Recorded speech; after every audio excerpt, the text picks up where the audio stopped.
Précipiter la création d'un état lorsque les configurations astrales sont négatives est le propre des saisonnologues qui s'imaginent trouver le soleil à un endroit du ciel alors qu'il se trouve en réalité dans un autre.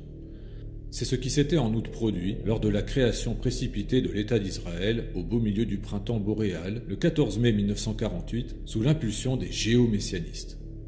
Les faux astrologues de la Kabbale qui s'imaginaient que le soleil se trouvait à 23 degrés taureau lors de la proclamation d'indépendance de l'État hébreu semblaient ignorer que notre étoile se trouvait alignée en réalité en fin de bélier sur la longitude des premières étoiles de la Gorgone Méduse.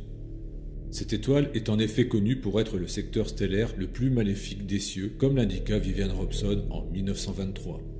Il faut savoir que son étoile principale porte le nom d'Algol, dérivé de l'arabe Al-Ghul, signifiant l'ogre ou le démon.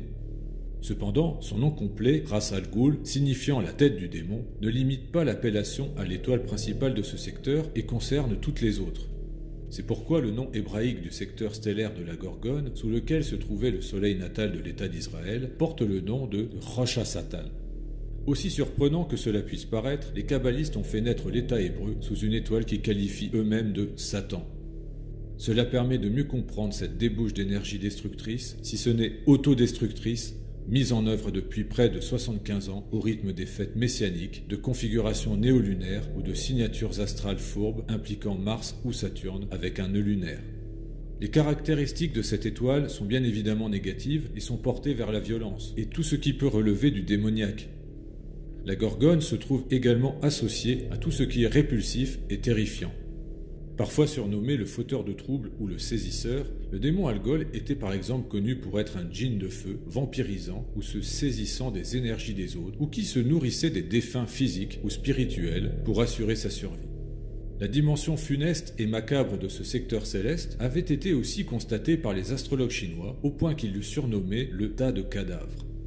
Aussi, le secteur des étoiles de la tête de la Gorgone tend-il à conférer une nature cruelle, obstinée et violente envers les autres, dont les actes démesurés peuvent avoir raison de sa pérennité. En outre, aucun astrologue ne peut contester le fait que le secteur des 4 étoiles de la Gorgone est le plus malheureux, le plus violent et le plus dangereux du ciel. Lorsque l'on regarde de plus près la carte du ciel réel de naissance de l'État d'Israël, on constate que son soleil était situé sur le degré anarétique du bélier, soit le 29e degré critique corrélé à la durée du cycle négatif de Saturne. Mais en plus d'être né sous la seconde étoile de la Gorgone, on constate que la cuspide de la maison 8, associée à la violence et à la mort, se trouvait exactement sur le soleil natal d'Israël. Le soleil, en tant que significateur du rayonnement du natif en maison 8 avec une telle étoile, ne peut conduire Israël qu'à rayonner la violence et la destruction. Notons que cette configuration, amplifiant la dimension cruelle de la nativité, conduisit Vivian Robson à interpréter cet aspect comme particulièrement funeste. La combinaison soleil-gorgone cuspide de la maison 8 rend certes audacieux et provocateur.